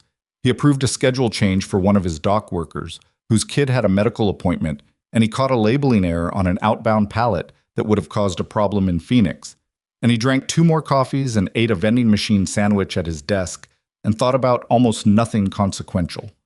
Evan texted him at 3:47. "Can we go to the reservoir this weekend? I think I saw a great blue heron from the bus on Tuesday, and I want to go back and look." Marcus texted back. "Yes. Saturday morning. 3 dots. Then, can I bring the binoculars from your closet?" "Yes." "The good ones?" Marcus paused. Those binoculars had come back with him from a deployment in a country he still couldn't name in writing. They were Steiner military-grade glass, the kind issued to reconnaissance units for spotting over distances, and in conditions where inferior optics got people killed. They had a small nick in the right eyepiece housing from an event he didn't think about, unless something made him. He thought about his son lying on his stomach at the edge of the Riverton Reservoir with those binoculars pressed to his face, looking for a heron. "Yes," he typed. "The good ones." He put the phone down and looked at the dock through his window. The ordinary mechanical ballet of freight moving through a building, the sound of it, the specific weight of it. And he thought about the fact that the most important things in his life were almost entirely ordinary. The storm had broken the heat, and the air outside was 10 degrees cooler, and the mountains to the west had come back into clarity after a week of haze, the way they always did after rain, visible again and closer seeming than they'd been, the ridgelines sharp against the cleared sky. He worked until 6, locked his office, nodded to Priya on his way out, and drove home on the same route he always drove. The radio on the AM farm report that he didn't really listen to, the windows down in the cooler air. Evan was in the kitchen when he got home, at the table with the judo book open and a bowl of cereal that was probably not his first dinner attempt, but might have been his second. He looked up when Marcus came in. "There's pasta from yesterday," he said. "I see it. I was going to heat it up, but then I got to a part about Jigoro Kano and forgot." "Who's Jigoro Kano?" Evan looked at him with the specific expression of a person who suspects they're being tested. "The guy who invented judo," he said. "You know who that is?" "Tell me anyway." Evan told him about Jigoro Kano while Marcus reheated the pasta, and the telling was detailed and accurate and had the particular energy of someone who had just discovered something and was still in the first bright phase of that discovery, before it became familiar. Marcus listened and asked questions, and Evan answered them and corrected the ones that were framed incorrectly. And the kitchen smelled like garlic, and the leftover rain smell coming through the window screen, and outside the sky was doing the thing it did after big storms in August, going orange and purple at the edges in a way that looked staged but wasn't. After dinner, Evan took the dishes to the sink and stood there for a moment with his back to Marcus. "Dad," he said. "Yeah. Are you going to tell me what you actually did in the army?" Marcus was quiet. "Some of it," he said. "When you're older." "I'm 12. I know. That's not that young." "I know that too." Evan turned around and leaned against the sink and looked at his father across the kitchen with those careful eyes that missed almost nothing. "Was it bad?" he said. Marcus thought about a lot of things very quickly. The specific weight of that question, what the honest answer was, what the useful answer was, whether those were the same answer. "Some of it," he said, "some of it was the hardest thing I've ever done. Some of it I'm glad I did. Most of it I can't separate cleanly into one or the other. Evan absorbed this. The scars, he said. Yeah. All of them from that? Most of them. Evan nodded slowly. He looked out the window at the orange sky. Does it still hurt? He said. Like on a normal day. Marcus considered this honestly, the way he'd tried to answer all of Evan's questions that week. The shoulder, he said. Sometimes. When it's cold or when I use it under load. He paused. The rest of it, the other kind, that's mostly okay now. It took a while. Evan looked at him. Okay, he said. Not okay. I understand, or okay, that's enough. Just okay. The particular okay of a person who has received a true thing and is putting it somewhere careful. Okay, Marcus said back. Evan picked up the judo book from the table. Can I read in your room tonight? He said. The overhead light in mine is bothering my shoulder when I hold the book up. This was almost certainly not the real reason. Marcus knew that, and Evan knew that Marcus knew it, and neither of them said so. Yeah, Marcus said. Go ahead. He heard his son's footsteps down the hall, the creak of his bedroom door, the small sounds of someone settling into a space with a book. The house was quiet around those sounds in a way that felt different from the quiet of the last week, less pending, more settled. He stood at the kitchen window for a moment, looking at the last of the orange sky going dark over the mountains. His right shoulder ached in the specific place where the old injury lived, that low-frequency persistent thing that never fully left but that he'd made a kind of peace with over years of not being able to do anything about it. He rolled it once. It hurt the same amount it always hurt, and he left it alone, and he went down the hall. The bedroom light was still on when Marcus passed the door at 10:30. He could see the strip of yellow light under it and hear the faint sound of pages turning. Evan still in the judo book, or maybe moved on to the ornithology stack. It was hard to tell. Marcus stood in the hallway for a moment outside the door with his hand not quite touching the frame, listening to the quiet sound of his son reading in his room, and felt something that he didn't have a clean word for. Not pride exactly. Not relief. Something older and more complicated than either of those.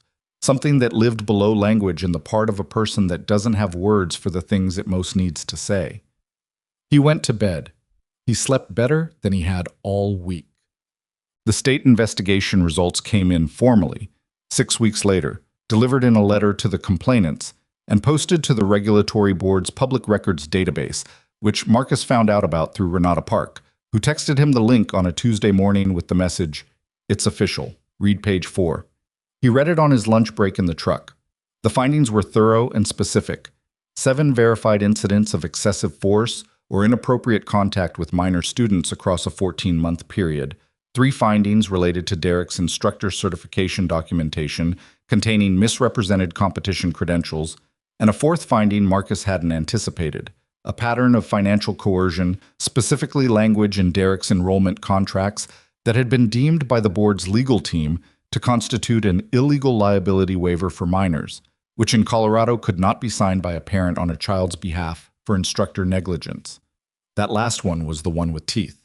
Not because the others weren't serious, they were, but because it was the one that made everything Derek had been doing for 3 years structurally indefensible, regardless of how any individual incident was characterized. His instructor certification was suspended pending a formal review. The review timeline was listed as 90 days minimum. Marcus put his phone down and finished his sandwich. He thought about how it had started. A bruise on his son's arm, shaped like a handprint. The shape of one person's contempt pressed into another person's skin. He thought about the 3 weeks of sitting in those folding chairs watching it happen and telling himself, wait, see, know what you're dealing with before you move. He thought about the specific patience required to do that, and how that patience was not a natural virtue, but a learned one, built out of years of understanding what happened when you moved before you were ready.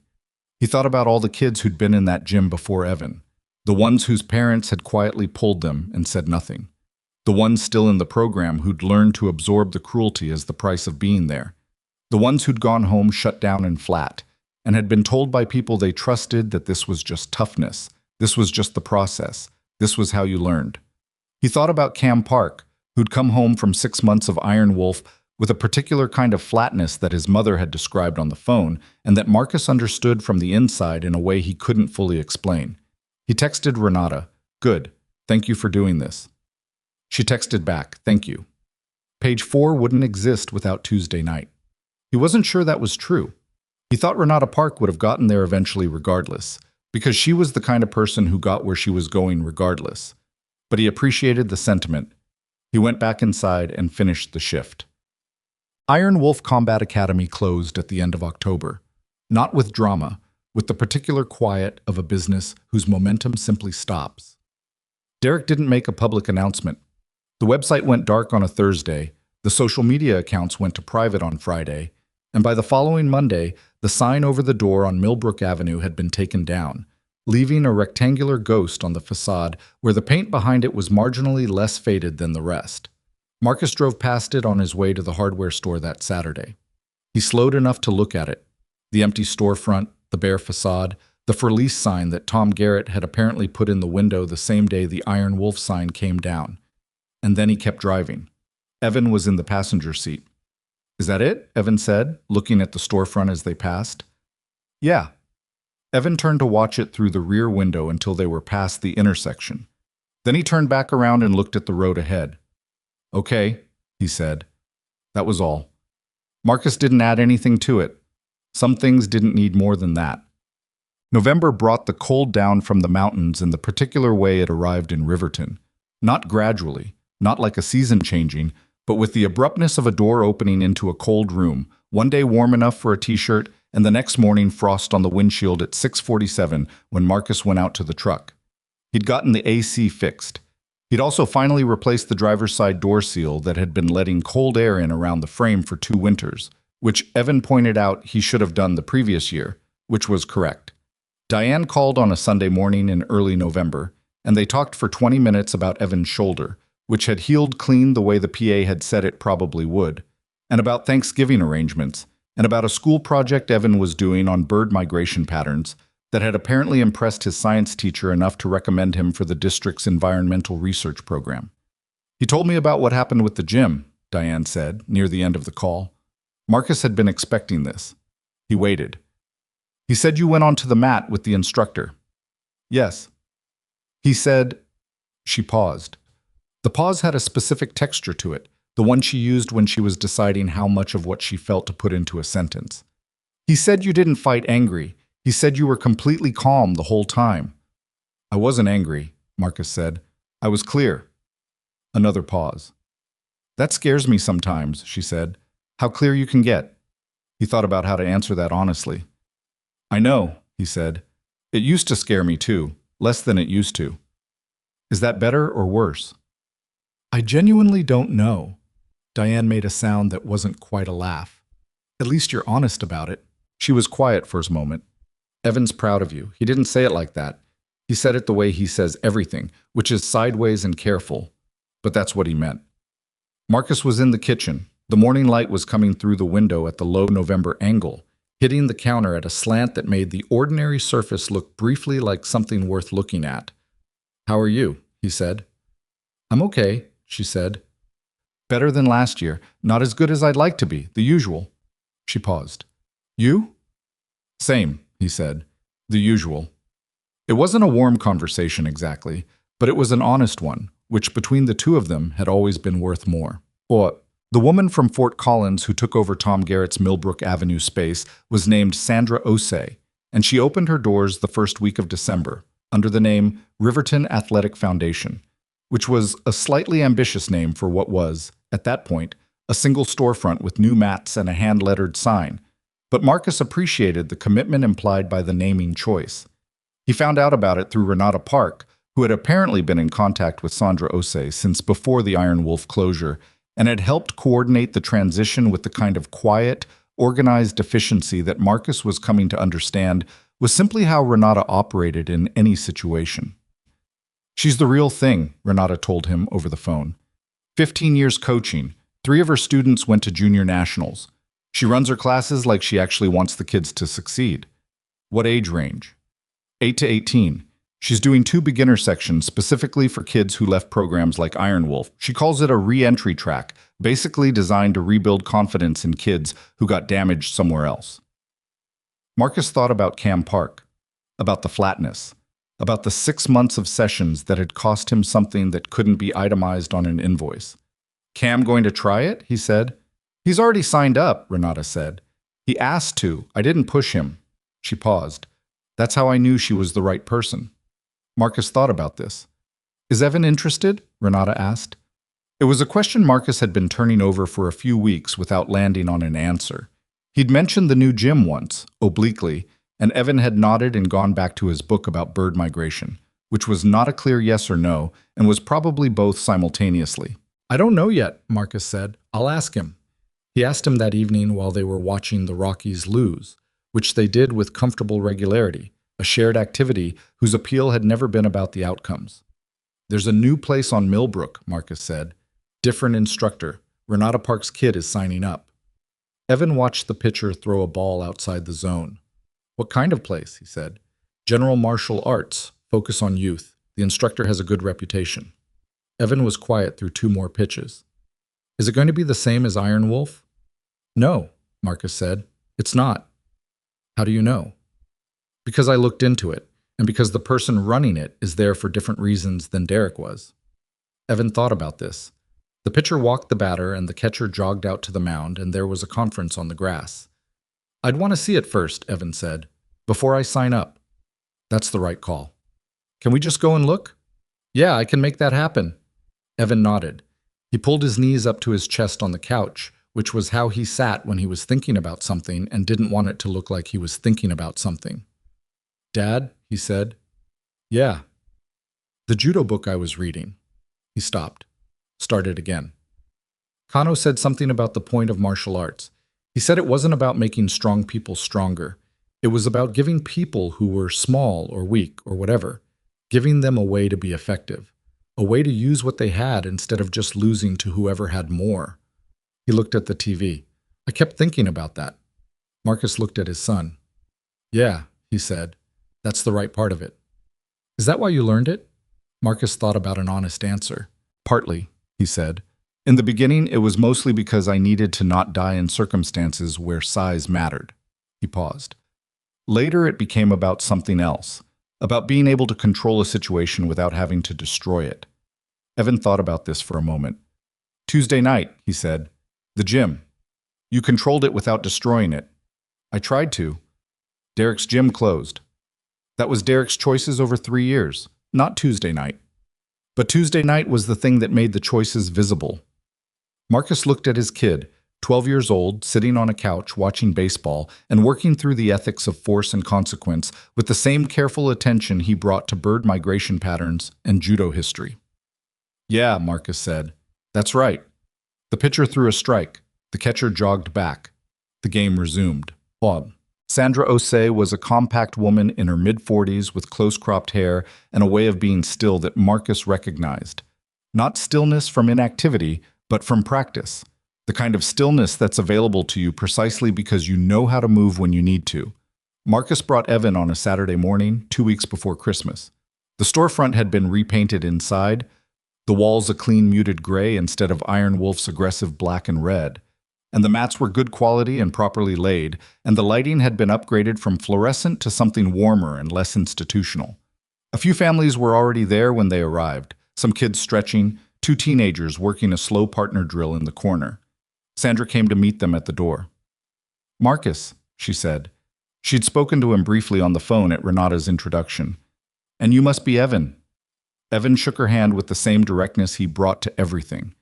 What happened to your shoulder? She said, noting the way he held it. Still slightly cautious, the AC joint healed, but the habit of protection still there.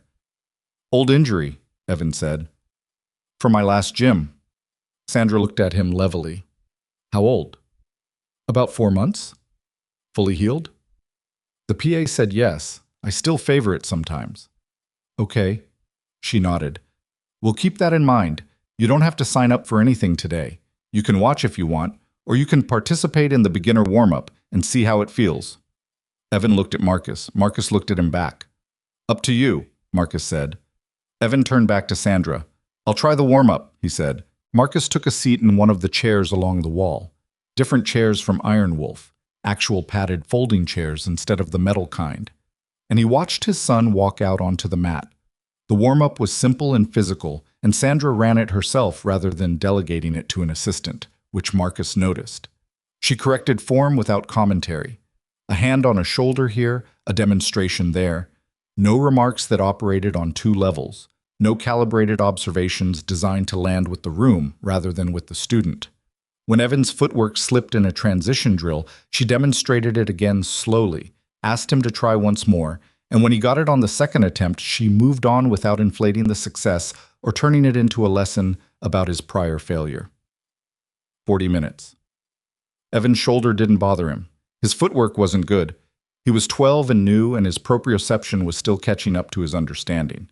But he tried everything, and he didn't look at the wall for his father's reaction after each attempt, which Marcus read as the right sign. He was in the room. He was present in it.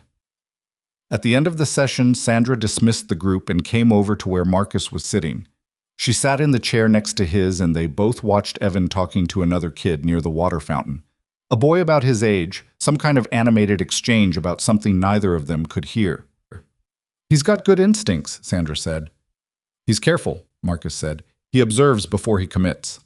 "That's a skill, not a limitation." She looked at him. "Renata told me what happened at Iron Wolf.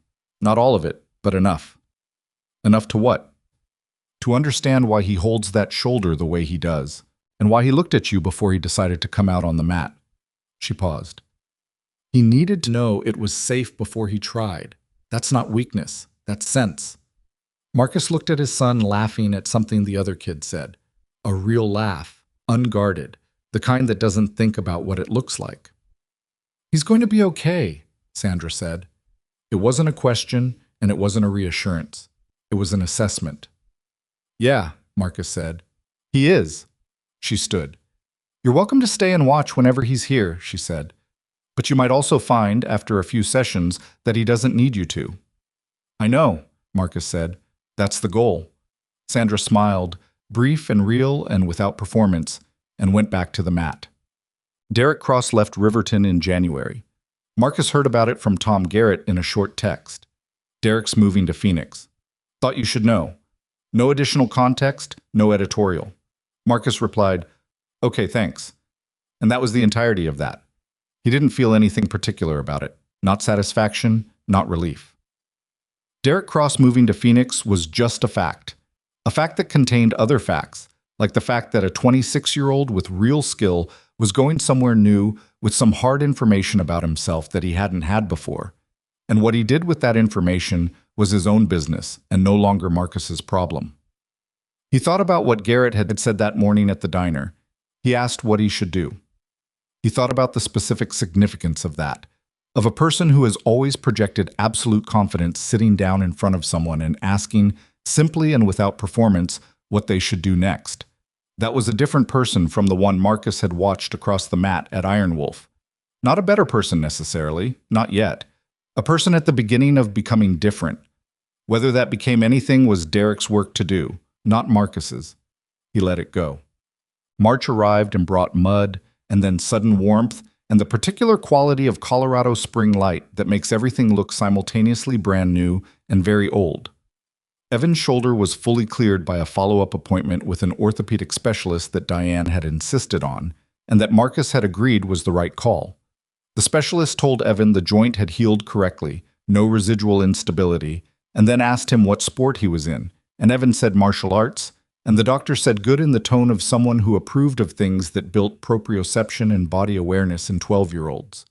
He'd been at Sandra Osei's gym for 3 months by then, twice a week. He'd progressed through the beginner curriculum faster than average, which Sandra told Marcus not because she was performing praise, but because she needed him to know Evan was ready to move to the intermediate group and wanted his sign-off before she suggested it to Evan. "He'll say yes if you recommend it," Marcus told her. "I know," she said, "which is why I'm asking you first. It's your call as his parent." "It's his call," Marcus said.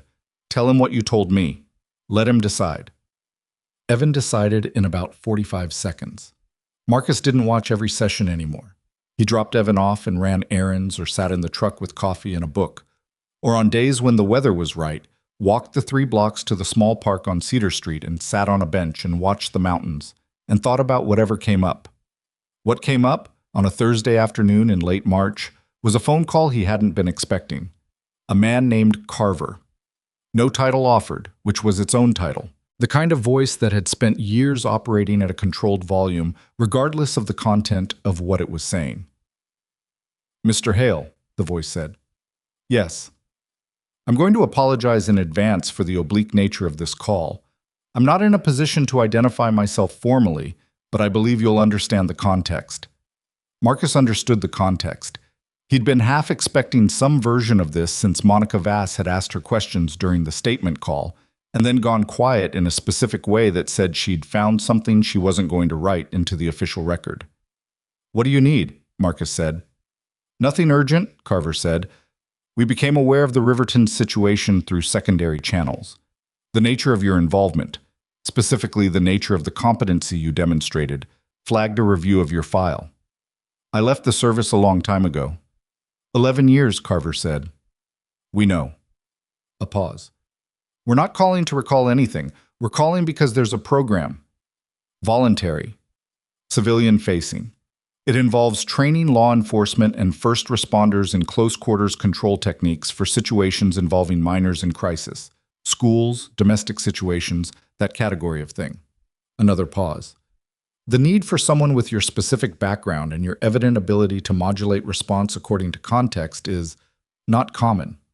Marcus stood at his kitchen window. The afternoon light was coming through at the March angle, lower than it had been in October, and the yard was still brown, but there were crocuses coming up along the fence line, purple and yellow, the first color the yard had shown in months. "Voluntary," Marcus said. "Completely. Part-time. Riverton-based. There's a regional training center 20 minutes from your address. Your current employment would be unaffected." "Who runs it?" "A civilian oversight board. 3 retired law enforcement, 2 social services professionals, 1 attorney. No military chain of command. You'd have full discretion over what you teach and how." Marcus turned his coffee cup, left to right. "I'll think about it," he said. "That's all we're asking." He ended the call and set the phone down and stood looking at the crocuses for a while. He thought about what it meant. The call, the program, the specific way that a life you thought you'd close chapters on could find new uses for what you'd learned in those chapters. He thought about the word Carver had used, modulate, the ability to calibrate response, to know how much was enough and stop there. He thought about Tuesday night at Iron Wolf, and about how the most important decision he'd made wasn't stepping onto the mat. It was knowing exactly how far to go once he was on it. He picked up his phone and texted Evan. "How was it?" The reply came back in under a minute, which meant Evan had been watching for the text. "Sandra says I'm ready for intermediate. I said yes already, sorry." Marcus smiled at his phone. "Good," he typed. "Are you mad?" "No. 3 dots. Then, can we get tacos tonight?" "Yes." He put the phone in his pocket. He went to the back door and opened it, and stood in the doorway looking at the yard, the brown grass and the mud, and the crocuses coming up along the fence in their small, determined way. The air smelled like wet earth, and something that might have been the first very faint suggestion of green things returning, too faint to be sure about, but there if you were paying attention. The mountains were clear, sharp-edged and enormous and entirely themselves. He thought about the program. He thought about a warehouse dock, and a bird journal, and a judo book, and a 12-year-old who processed hard things by going toward them and asking their real names. He thought about Renata Park's organized anger becoming 7 complaints, becoming a state investigation, becoming a closed gym, becoming a new one with different mats and better light. He thought about the specific way change moved through the world. Not clean, not efficient, not smooth, nothing like the way it worked in movies. More like water finding its way through rock. Slow, persistent, indifferent to the hardness of what it was moving through, committed only to the direction. He was going to call Carver back. He didn't know that yet, standing in the back doorway with the March light on his face. He thought he was still deciding, but the decision had already been made in some quieter part of him that made decisions before the thinking part caught up. The same part that had known on a Tuesday evening to fold his flannel shirt and set it on top of his boots rather than hanging onto it. The same part that had kept his hands open and his weight balanced and his eyes clear while a room full of people held their breath and waited to see who he was. He went inside. He drove to the gym and picked up his son, who came out of the building in mid-sentence with the boy from the water fountain. His name was Tobias, Marcus had learned, and he was 10 and apparently shared Evan's specific interest in things that other people didn't notice. And they got in the truck still talking, and Marcus drove them to the taco place on Route 9 that had the green salsa that was genuinely too hot for both of them, and that they ordered every time anyway. They sat in a booth with paper trays of tacos between them, and Tobias told Marcus about a red-tailed hawk he'd seen from his school bus on Monday, and Evan pulled out his phone and showed Marcus a photo he'd taken at the reservoir the previous weekend. A great blue heron standing in the shallows at the edge of the frame, blurred slightly at the wingtips from motion, the water around it still and gray-green and catching the light. Not a perfect photo, a real one. Marcus looked at it for a long time. "Good," he said. Evan put the phone away and reached for a taco, and the conversation moved on to other things, and the afternoon light shifted through the window of the booth, and the mountains were still out there in the west, doing what mountains do. Standing in the place they've always stood, unchanged and essential, visible to anyone willing to look up. The strongest people in any room are rarely the loudest. They're the ones still standing when the noise finally stops. The ones who knew all along that real strength isn't about how hard you can hit. It's about knowing when